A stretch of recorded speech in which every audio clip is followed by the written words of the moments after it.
ನನಗೆ ಅಂತ ಒಂದು ವೈಯಕ್ತಿಕ ನಿಯಮ ಇದೆ.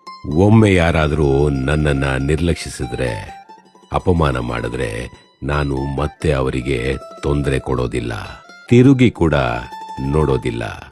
ನನ್ನ ಸ್ವಾಭಿಮಾನಕ್ಕೆ ಧಕ್ಕೆ ಮಾಡಿದವರ ಹತ್ತಿರ ಸರ್ಟಿಫಿಕೇಟ್ ಪಡ್ಕೊಳ್ಳೋ ಅವಶ್ಯಕತೆ ನನಗಿಲ್ಲ. ನಾನು ಅವರಷ್ಟು ಪ್ರಬುದ್ಧತೆ ಹೊಂದಿರದೇ ಇರಬಹುದು. ಅವರ ಮುಂದೆ ನಾನು ಶೂನ್ಯವೇ ಸರಿ. ಈ ಶೂನ್ಯವನ್ನ ತನ್ನ ಪಾಡಿಗೆ ಬದುಕಲು ಬಿಟ್ಟು ಬಿಡಿಯಲ್ಲ. ಅರ್ಹತೆನೇ ಇಲ್ಲದ ನಮ್ಮಂಥವ್ರನ್ನ ಅವರ ಹತ್ತಿರಕ್ಕೂ ಬಿಟ್ಕೋಬಾರ್ದು ಕಣ್ರಿ. ಈಗ ನಮಗೆ ಚೆನ್ನಾಗಿ ಗೊತ್ತಾಗಿದೆ, ನಾವು ಅನರ್ಹರು ಅಥವಾ ಅರ್ಹತೆನೇ ಇಲ್ಲದವರು. ಹೌದು ದೇವ್ರು, ಅವರು ಪ್ರಬುದ್ಧರಾಗಿ ಇದ್ದು ಬಿಡಲಿ.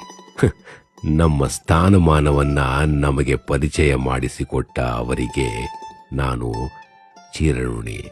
ಅಪೇಕ್ಷೆ ಆಗ್ಲಿ ಆತಂಕ ಆಗ್ಲಿ ನನಗೂ ಇಲ್ಲ, ಅವರಿಗೂ ಇರೋದು ಬೇಡ ದೇವ್ರು. ಶುಭಂ.